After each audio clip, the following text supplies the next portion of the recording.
ظلم کی کہیں گنجائش نہیں ہے. کسی پر ظلم ہو رہا ہو اس وقت خاموش رہنے کی بالکل گنجائش نہیں ہے. قرآن کریم میں متعدد مقامات پر اللہ تعالیٰ ارشاد فرماتے ہیں ان اللہ یأمرکم ان تؤدوا الامانات الی اہلها واذا حکمتم بین الناس ان تحکموا بالعدل. کہ جب تمہیں دو آدمیوں کے درمیان فیصل بنا دیا جائے کہ تمہیں فیصلہ کرنا ہے،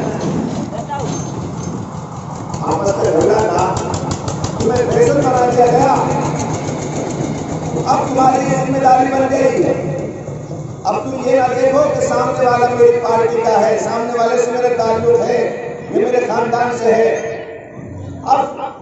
فیصل کی، پنچوں کی یہ ذمہ داری ہے، مذہبی ذمہ داری بھی ہے، ملی اور سماجی ذمہ داری بھی ہے کہ وہ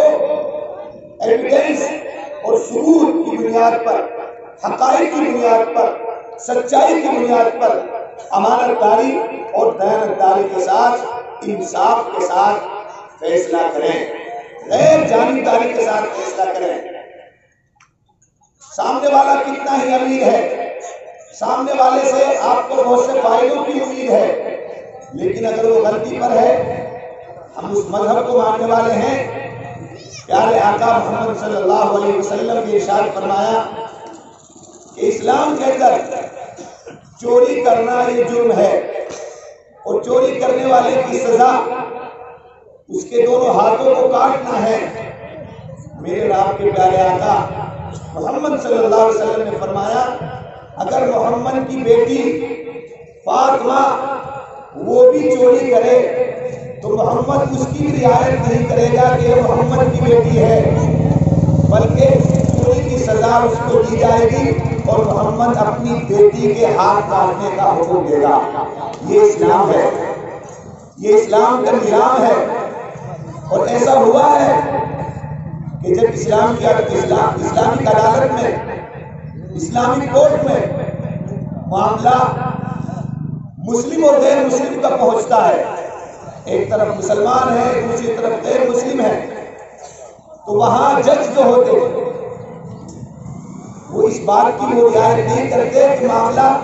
ہمیں مسلمان کے حق میں کرنا ہے، فیصلہ مسلمان کے حق میں کرنا ہے. نہیں، تاریخ گواہ ہے، اتہاس گواہ ہے کہ فیصلہ ثبوت کی بنیاد پر کیا گیا، حقائق کی بنیاد پر کیا گیا، ایویڈنس کی بنیاد پر کیا گیا، اور ایک مسلمان کے حق میں نہیں، ایک مسلم جج نے اسلامک عدالت میں غیر مسلم کے حق میں فیصلہ کیا. تو آج ہم کو اپنے معاشرے کا جائزہ لے کر کے یہاں تھوڑا غور کر کے ہمیں یہاں آنا ہوگا، سچائی کا ساتھ دینا ہوگا، جو غلط ہے غلط کو غلط کہنا ہوگا، اور اپنے اندر اتنی طاقت اور اتنی جرأت پیدا کرنی ہوگی کہ غلط کوئی بھی کرے. میرا سرپنچ ہے، میں نے اس کو بہتر سمجھ کے ووٹ دیا تھا، لیکن اس وقت وہ غبن کرتا ہے، پبلک فنڈ میں غبن کرتا ہے اور اس کا غلط یوز کرتا ہے، مس یوز کرتا ہے، تو میں اس کا گریبان پکڑوں، میں سوال کروں، اور اگر وہ غلط فیصلہ کرتا ہے میں پوچھوں، غلط کو غلط کہوں، ناحق کو ناحق کہوں. یہ آندولنوں کا مطلب یہ ہے کہ آج سرکار غلط کر رہی ہے تو اس غلط کو غلط کہنے کے لیے ہم یہاں آئے ہیں. لیکن جب آپ پردھان منتری کو اور پوری سرکار کو غلط کام کرنے پر روک سکتے ہو، ان کے خلاف احتجاج کر سکتے ہو، پردرشن کر سکتے ہو، آندولن کر سکتے ہو، تو یہ آپ کی اور بڑی ذمہ داری یہ ہے کہ اگر مقامی سطح پر اگر کوئی سرپنچ غلط کرتا ہے تو آپ ان سے بھی آپ کو سوال کرنا ہوگا. اگر آپ کا کوئی ایم ایل اے جس کو آپ نے ووٹ دیا وہ غلط فیصلے لیتا ہے، غلط کام کرتا ہے، تو آپ کے اندر اتنی جرأت ہونی چاہیے کہ آپ مل کر کے، متحد ہو کر کے اپنے MLA کے خلاف، اپنے منتری کے خلاف آواز اٹھاؤ۔ اگر آپ نے آواز اٹھانا بند کر دیا، اگر آپ چپ رہے، تو خدا کی قسم یہ چپ رہنا یہ اتنا بڑا جرم ہے، یہ اتنا بڑا پاپ ہے، اس کی سزا آپ کی نسلیں بھگتیں گی، اس کا خمیازہ آپ کی نسلوں کو بھگتنا پڑتا ہے۔ کسی ظالم کے ظلم کرنے پر آپ چپ رہے، کسی ظالم کے انیائے کرنے پر آپ خاموش رہے، تو یہ خاموشی جہاں آپ کو سزا دے گی، کہیں اس سے 10 گنا اور 20 گنا زیادہ آپ کی آنے والی پیڑھیوں اور آپ کی آنے والی نسلوں کو اس کا خمیازہ بھگتنا پڑے گا۔ اس لیے ان آندولنوں میں بیٹھ کر کے ہمیں اپنے اندر اتنی طاقت پیدا کرنی ہے کہ ہم کوئی سرپنچ غلط کرے۔ ابھی کل میں نے بتایا تھا کہ آج ہماری زبانوں پر کیوں تالا لگا ہوا ہوتا ہے، چونکہ ہم ایک طرح سے جب الیکشن ہوتا ہے، جب انتخاب ہوتا ہے، تو اس وقت میں جو ہمارے امیدوار ہوتے ہیں، ہم نیک، امانتدار، دیانتدار، قابل، صلاحیت مند امیدوار کا انتخاب کرتے ہی نہیں، اور ہمارے اندر اس وقت جو ووٹ دینے کا معیار ہوتا ہے، کن بنیادوں پر ووٹ دی جا رہی ہے، اس وقت ہم بھاوناؤں میں کیسے بہہ جاتے ہیں کہ یہ اپنا ہے، یہ پرایا ہے، یہ کھلا ہے، بس یہ چیزیں ہمارے سامنے آ جاتی ہیں۔ قابلیت اور صلاحیت، امانت داری اور دیانتداری یہ ہمارے پیش نظر نہیں رہتی، اور اس کے ساتھ ساتھ میں بلس ہم کچھ رشوت بھی لے رہے ہیں۔ برا مت مانے آپ، بھائی رشوت یہ پیسہ کہاں جا رہا ہے؟ ایک سرپنچ کو بھی الیکشن لڑتا ہے جہاں 10,000 ووٹ ہیں، ایک گاؤں میں صرف 10,000 ووٹ ہیں، یا ایک گاؤں میں صرف 1,000 ووٹ ہیں، اسی ایک پنچایت میں جہاں 1,000 ووٹ، اور وہاں ایک امیدوار الیکشن پر 20 لاکھ 25 لاکھ 30 لاکھ روپے خرچ کر رہا ہے۔ اگر کئی امیدواروں کو ملا کر کے ان کا خرچہ جوڑا جائے تو کروڑوں میں پہنچتا ہے، اگر اس کو پر ووٹ پہ ڈیوائڈ کیا جائے تو کئی ہزاروں میں ایک ووٹ پر خرچہ آ رہا ہے، تو ظاہر سی بات ہے وہ خرچہ کس چیز پر ہو رہا ہے؟ تو جب تک ہم اپنے مزاج نہ بدلیں کہ ووٹ پر پیسہ لینا یہ عام رشوت کی طرح نہیں ہے، یہ پوری قوم کے ساتھ غداری ہے، پوری قوم کے ساتھ یہ خیانت ہے، اور یہ ناقابل معافی جرم ہے کہ ووٹ پر پیسہ لینا یہ بدترین رشوت ہے، بدترین رشوت ہے۔ رشوت لینا تو دین اسلام میں تو پاپ ہے ہی، لیکن سماجی کے اعتبار سے بھی کسی نہ قانوناً بھی وہ بڑا جرم ہے، اور کوئی سماج اس کی اجازت نہیں دیتا۔ رشوت کا مطلب یہ ہے کہ میرا نجی فائدہ میں حاصل کرنا چاہتا ہوں، نجی فائدہ حاصل کرنے کے لیے میں سامنے والے کو جو اس کا فرض منصبی تھا، جو اس کی ذمہ داری تھی، اس کے لیے میں پیسے دوں، یہ رشوت ہے۔ آج یہ رشوت عام ہوتی چلی جا رہی ہے، نتیجہ یہ ہے کہ ہمارے جو رہنما بنتے ہیں، ہمارے جو ذمہ دار بنتے ہیں، کیونکہ ہم نے رشوت لے لی، ہم نے ایک طرح سے پاخانہ کھا لیا، چاہے وہ کولڈ ڈرنک کی شکل میں کھایا ہو، پیا ہو، خدا کی قسم ووٹ کے نام پر جو آپ کولڈ ڈرنک پیتے ہو اور جو آپ دوسری چیزوں کو استعمال کرتے ہو اور نقد لیتے ہو، یہ کتنا بڑا جرم ہے، اس سے کتنا بڑا نقصان آپ کی پوری قوم کو بھگتنا پڑتا ہے کہ وہ آپ گاؤں کی حالت دیکھ سکتے ہیں۔ جتنا بھی فنڈ آتا ہے اس کا کتنا غلط استعمال ہوتا ہے، اور ان کے پاس صرف ایک ہی بات ہے کہ بھائی میں نے 50 لاکھ روپے خرچ کیے ہیں، پہلے میرے سامنے 50 لاکھ روپے ہیں، پہلے میں ان کو ہاتھ وصول کروں گا، اس کے بعد پھر پلس آئندہ نسلوں کے لیے اپنا میں کچھ اسٹور کروں گا، پھر سوچوں گا تھوڑا بہت۔ تو اس لیے میرے بھائیوں، میرے بزرگوں، خدا کے لیے اپنے جو نمائندے ہیں ایماندار امانت داری کی بنیاد پر نہ اس میں پریوار بھی چھپانا چاہیے۔ اگر گاؤں کے اندر کوئی باہی ہے باہر کا رہنے والا اور اس کی بیچارے کا کوئی بیک گراؤنڈ نہیں ہے، اس کے پاس افراد کی کوئی قوت نہیں ہے، اس کے پاس کوئی طاقت نہیں، اکیلے کی اپنی ووٹ ہے، اپنی بیوی کی ووٹ ہے، لیکن اگر اس کی امانت داری اور دیانت داری سے تم مطمئن ہو کہ یہ آدمی باصلاحیت ہے، یہ آدمی ایماندار ہے، امانت دار ہے، اور وہ اگر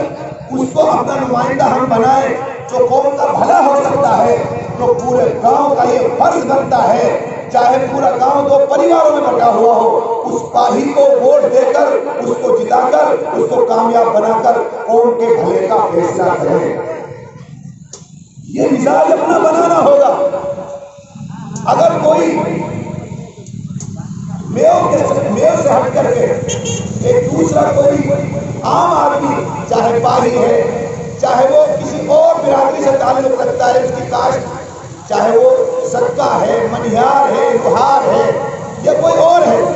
اگر اس کے اندر صلاحیت ہے، قابلیت ہے، ایمانداری ہے، امانت داری ہے، قوم کا بھلا وہ کر سکتا ہے، تو تمام میوں کی ذمہ داری ہے کہ آپ ایسے ایماندار قابل امیدوار کو ووٹ دے کر کامیاب بنا کر کے قوم کے بھلے کا فیصلہ کریں۔ یہ مزاج ہم کو اپنا بنانا ہوگا۔ لیکن افسوس ہے آج یہ معیار نہیں رہا، ارے یار کیا ہوگا، اس کے پاس ایک ووٹ نہیں، اس کا کوئی پریوار نہیں، اس کا کوئی بیک گراؤنڈ نہیں۔ میرے بھائیوں، اپنی ان زمانہ جاہلیت اس کا تمہیں وہ ایسا استعمال کرتے ہیں، ایسا نعرہ لگاتے ہیں، آپ کہتے ہوئے میوات پیچھے، آج جب تک تم ان چیزوں میں جڑتے رہو گے تو یہ ٹیگ تم کو ملتا رہے گا اور پتہ نہیں کتنے پیچھے جاؤ گے۔ یہ تھوڑی بڑی بات نہیں ہے، ٹھیک ہے سرکاروں نے اندیکھیاں کی ہیں، مان رہے پھر پلان ایک منصوبہ بند سازش کے تحت سرکار نے میوات کو بیگ میں رکھا ہے۔ سارا رونا، سارا ٹھیکنا ہم سرکار کے سر پر نہیں چھوڑ سکتے۔ اگر نمائندہ ہمارا مضبوط ہے اور نمائندہ ہماری آوازوں کو اٹھانے والا ہے تو سرکاریں جب کوئی آواز اٹھائی جاتی ہے، کچھ مطالبہ رکھا جاتا ہے اپنے علاقے کے لیے تو باتیں سنی جاتی ہے۔ جب کوئی آواز نہیں اٹھائے گا، نمائندوں کو اس کی پرواہ نہیں ہے مجھے قوم کے لیے کچھ کرنا ہے، کیونکہ اس نمائندوں کو پتا ہے کہ مجھے جو ووٹ ملی ہے وہ جب میں الیکشن لڑا تھا تب بھی میرے پاس کوئی مدعا نہیں تھا، تبھی لوگوں نے مجھ سے کوئی سوال نہیں کیا، بن جانے کے بعد کون مجھ سے سوال کرے، اس کو پتا ہے۔ اس لیے وہ نہ وہ مدعے اٹھاتے ہیں نہ وہ بات کرتے ہیں، آپ کے مدعوں کی بات نہیں کرتے۔ میوات میں یونیورسٹی ہو، میوات میں اسکول ہو، میوات میں اچھے راستے ہو، میوات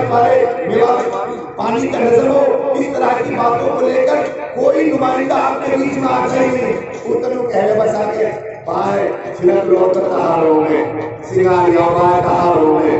انوی کہلا کے نہ پوائی اپنا ہے وہ نہیں کریں گے سنگاری آبائے بس سنگاری آبائے ہے نا یہ اپنا ہے اس چھلک لوگ ہے بھائی دونوں دنوں کی ایک کام پڑے ہوئے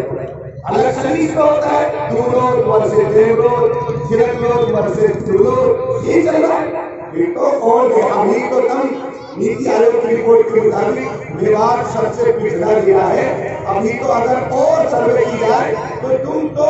اور پچھڑوں میں بھی سب سے پچھڑے جاؤ گے اگر انہی بنیادوں پر تم اپنے نمائندوں کو چنتے ہیں۔ خدا کے لیے کچھ تو ہوش میں نہ بولو، کچھ تو سمجھو۔ اور وہ لوگ ان کو پتا ہے ہماری بہومت ہے، ہماری اکثریت ہے، یا گاؤں میں بھی چھڑک لو، جہاں میں بھی چھڑک لو، بس پھر کچھ بھی کریں۔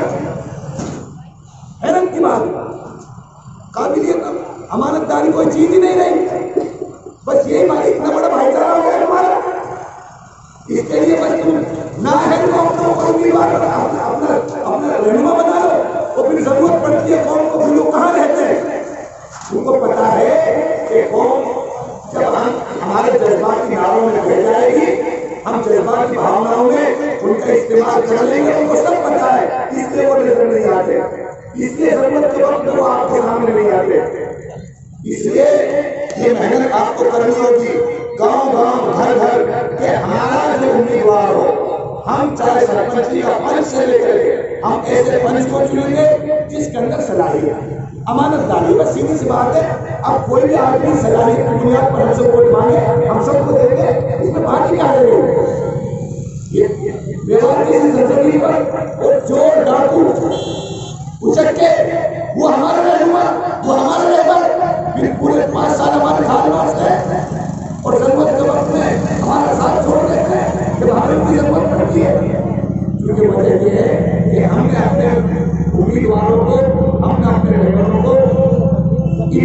آدھاروں پر ان کو چنا ہی نہیں ہے۔ اس لیے میرے بھائیوں، آج ہماری آواز کو بلند کرنے کے لیے جو ذمہ دار ہیں وہ میدان میں نہیں، ورنہ دیکھو دوسرے علاقوں میں جو چار مرتبہ کے ودھائک ہو چکے، کامریڈ امرا رام جی آپ کے یہاں آئے، 12 جنوری کو جب ہمارا دھرنا اسٹارٹ ہوا تھا تب یہاں آئے، اس کے بعد 7 فروری کو ہمارے مہاپنچایت جی اس میں آئے، اس سے پہلے ہتیا کانڈ ہوا تھا، انہوں نے پورے ملک سے کسانوں سے 1-1 روپے اکٹھا کر کے پہلو کو 15 لاکھ روپے دیے۔ باہر سے لوگ آ کر کے وہ ملٹری کا جو شکار ہوئے تھے دیسی ملٹری کے پہلو خان یاد ہے آپ کو؟ آپ بتاؤ آپ کے کس نیتا نے کتنی بڑی مدد کی تھی؟ باہر سے آنے والے لوگ وہ پورے ملک سے 1-1 روپے اکٹھا کر کے، جہاں وہ ان کا مقصد 1-1 روپے اکٹھا کرنے سے یہ تھا کہ ایک بڑی مدد بھی اس کی ہو جائے، ساتھ میں ایک یہ میسج بھی دینا تھا کہ تاکہ کتنے 15 لاکھ لوگ اس ظلم کے خلاف ہیں اور 15 لاکھ لوگ اس ووٹ ملٹری کے شکار مظلوم پہلو خان کے پریوار کے ساتھ ہیں، تاکہ یہ میسج جائے۔ اس لیے پورے ملک سے انہوں نے 1-1 روپے اکٹھا کر کے 15 لاکھ لوگوں کو پہنچا۔ 4 مرتبہ کے ودھائک رہ چکے ہو، لیکن آپ دیکھو وہاں شاہجہاں پور روڈ پر وہاں اس دھرنے میں پچھلے 13 دسمبر سے شاہجہاں پور روڈ پر دھرنا جاری ہے۔ اسی طرح جس طرح ہمارے علماء کرام جہاں سڑکوں پر سو رہے ہیں وہ وہاں سڑکوں پر ہیں پچھلے تقریباً 2.5 مہینے سے 13 دسمبر سے۔ جو آدمی 4 مرتبہ کا ودھائک بھی تو کوئی سرپنچ بن رہا ہے، اسکارپیو میں آگے بھی سرپنچ، پیچھے بھی سرپنچ، سیتا پہ بھی سرپنچ، نور بھی سرپنچ، اور کوئی ودھائک بن جائے تو کئی گاڑی میں ودھائک نہیں ہے۔ پہلے تو بتی مل جاتی، یہ گاڑی میں بتی علاوہ 4 نظر آتی ہیں، آئے گا ایسے وہ 4 مرتبہ ودھائک بھیج گئے۔ وہاں پون دوبے صاحب اپنا لنگر چلا رہے، آپ پہچان نہیں سکتے کہ یہ آدمی کبھی ودھائک رہا ہوگا، ہی تو کوئی امیدواری بن جائے، کوئی والے کوئی سرپنچ بڑوں گاؤں میں لوگ گئے، بڑوں کو بھی گاؤں ہو سرپنچ بڑوں میں کام لوگ لیا ہی تو کوئی ممبر بھی چناؤ لگے تو ممبر جیت مرضی ہے تو چناؤ کرنے والا ودھائک بھائی مطلب خدا پارٹی کا ٹکٹ نہیں ہوگا تو ایسے ان کے پارٹیاں ڈھول لگو پارٹی کو کائی پارٹی کر دے دو بس کوئی بڑھو ودھائک بھائی ڈھول ودھائک بھائی آپ کی آسی مانگو پر بڑھو آپ کافی ہے آپ بس عزت سمان ہو جائے گا کام کرو نہ کرو۔ تو بھائی آپ لوگوں نے اپنی اوقات دکھا رکھی، آپ کو ان کو پتا ہے کہ کتنی بھولی قوم ہے، کتنی سیدھی سادھی قوم ہے، یا کیسے بتا سکتا ہوں۔ وہاں وہ لوگ، وہاں عوام بیدار ہے، وہ اگر کام نہیں دکھائیں گے اور قوم کے لیے ضرورت پڑنے پر کھڑے نہیں ہوں گے تو انہیں کوئی گاؤں نہ سمجھے۔ اس لیے ان کو پتا ہے، اس لیے وہ کام کرتے ہیں، اس لیے وہ میدان میں رہتے ہیں، اور آپ کہیں بھی میدان میں رہتے نہیں رہتے، آپ کو پتا ہے ان کو۔ تو میرے بھائیوں، یہ میوات کے پچھڑے رہنے کی ذمہ داری سرکار یہاں سب کو اگر بنیادی بات بتاؤ تو یا کے ذمہ دار ہم خود ہیں۔ دوسرے نمبر پر ہمارے رہنما ہیں، پیچھے ہے سرکار کا نام، بات سمجھ میں آ رہی ہے؟ تو بھائی پہلے اپنے اندر بدلاؤ پیدا کرو، اپنے اندر تبدیلی پیدا کرو۔ سوال کوئی غلط کرے تو سوال کرنے کی ضرورت رکھو اپنے اندر۔ جب کتنی ووٹ دیوں جب ووٹ دی تھی، لیکن اس کا مطلب یہ تھوڑی کہ تیرے غلام بن گئے۔ دوسرے علاقوں میں بھی ذمہ دار میدان میں ہے، سب جگہ سامنے ہے، آپ کیوں نہیں ہو؟ قوم کو ضرورت ہے کہ یہ غلط کر رہے ہیں، پہلے تو اگر وہ یہ غلط ہے تو ہم کو سمجھاؤ، یہ غلط ہے تو ہم کو یہ بتاؤ کہ ہم یہاں سے لگا کے بیٹھے۔ تو میرے بھائیوں، میری قوم کے بزرگوں، ذمہ داروں، سب سے پہلے اپنے اندر یہ بیداری لانی ہوگی، اور مین مدعوں کو لے کر کے ودھائک ہم مدعوں کو لے کر جب ہی چنیں گے جب مدعوں کی بنیاد پر ہم پنچ چن سکیں گے۔ پنچ اگر ایک پنچ جو ممبر ہوتا ہے چھوٹا سا وارڈ ممبر، اگر وہاں بھی ہماری نیت یہ رہی کہ اس قربہ کو آدمی ہی جتنا کے تو یہ سمجھ لو پھر ہمارے ساتھ آگے تک یہی برتاؤ ہوگا۔ وہیں سے اپنی سوچ کو، پوزیٹیو سوچ، مثبت سوچ یہ رکھنی ہوگی ہم کو کہ بھائی ایک ممبر بھی ہمارا جو چنے گا 3 آدمی امیدوار ہیں ہمارے وارڈ میں، ان میں سے جو ہمارے نزدیک اور فکر کرنے کے بعد بھائی یہ بھلا کر سکتا ہے، اس کے اندر صلاحیت ہے، تو ممبر اگر ہمارا اچھا نمائندہ ہوگا تو سرپنچ بھی اچھا ہوگا، اچھے ممبر ہو جائیں گے تو سرپنچ کی اوقات نہ ہے جو غلط کر سکے۔ اگر 10 ممبر اکٹھے ہو کر کے سرپنچ کے خلاف کوئی فیصلہ لے تو سرپنچ کو یہ اب تو ممبر ان کے اپنے ہوتے ہیں، 500 روپے پر میں کھاؤں تم بھی کھا لے کھاؤ۔ اگر 1 لاکھ کا بھگوان سرپنچ کو کرنا ہے تو ممبر نے خریدنا 1,000 روپے ہو، اور اگر 10 لاکھ کا کرنا ہے ممبر نے خریدنا 5,000 روپے ہو، پھر چاہے قوم بھی کہ کچھ بھی کہ اب دیکھو یہ روڈ نہیں گیا ہمارا جو یہ ممبئی بڑی ممبئی ایکسپریس ہائی وے ملا، تو اس کا جو زمینوں کا معاوضہ ملا، زمینوں کا معاوضہ ملا، تو اس میں اس روڈ میں بہت ساری زمینیں پنچایتوں کے لیے آئی، اور بہت ساری زمینیں ایسی آئی کہ جہاں پنچایتوں کی زمین سے جو کھدائی ملتی تھی وہ سب، اور سارا پیسہ پنچایت میں آیا اس کا، لیکن ہمارے جو سرپنچ تھے انہوں نے ممبروں کو صرف 5,000 روپے دے کر کے ان کو خاموش کر کے باقی سارا کام اپنا کر لیا۔ اور بھی کئی موقع ایسے آئے، ہمارے علماء کی جماعت ایک سرکار نے ایک سازش کے تحت میں، جیسا شروع نیوز نے کچھ دنوں پہلے یہ جھوٹ پھیلایا تھا کہ صاحب میوات میں تو اضافی فورس تعینات ہونی چاہیے، یہاں پر ملٹری پیراملٹری کیمپ ہونے چاہیے، اور جو ریٹائرڈ فوجی افسران ہیں ان کو لا کے بسایا جائے، ایک ان کی ڈیمانڈ تھی۔ تو اس کے تحت میں سروے ہوا تو ہم لوگوں کے بیچ میں گئے اور لوگوں کو سمجھایا کہ بھائی تمہارا وجود یہاں جو ہے وہ زمینوں کی وجہ سے ہے۔ دیکھو جب کوئی قوم کسی کے پاس زمین ہوتی ہے تو زمین ڈھونڈا کے حیثیت کرتے ڈھونڈے گی، آدمی کی زمین ہو گئی تو وہ زمین چھوڑ کے وہ 100 بار سوچتا ہے میری زمین ہے میں اس کو چھوڑ کر کہاں جاؤں گا۔ آج یہ میوات میں گھٹی بسی ہوئی ہے، ایک سروے کے مطابق اس کی بڑی وجہ یہ ہے کہ میواتیوں کے پاس زمینیں ہیں اور ان کی خود کاشت کرتے ہیں، خود کھیتی کرتے ہیں، اس لیے یہ ایک ساتھ ایک قوم کی گھٹی آباد ہے۔ جس دن ہمارے پاس زمینیں نہیں رہیں گی، خدا کی قسم کوئی دلی چلے جائے گا، کوئی پربل، ہم اکٹھے نہیں رہ سکتے۔ جو ہماری بہت بڑی طاقت ہے، جو ہماری بہت بڑی پہچان ہے، جس سے ہم ایک دوسرے کے دکھ درد میں شریک ہو سکتے ہیں، وہ ہماری بنیادی چیز یہ ہے کہ ہمارے پاس زمینیں ہیں۔ اگر ہمارے پاس زمینیں، میں یہ کہتا ہوں اگر تمہاری زمینوں کو کوئی اگر ایک کیلا کو ریٹ بھی 16 لاکھ روپیہ بیگھا ہے، اور اگر کوئی باہر سے کمپنی آ کے 1 کروڑ روپے بیگھا بھی خریدے، تب بھی میں یہ کہتا ہوں تم اپنی زمینوں کو بچاؤ، 1 کروڑ روپے بیگھے میں اپنی زمینوں کو مت بیچو،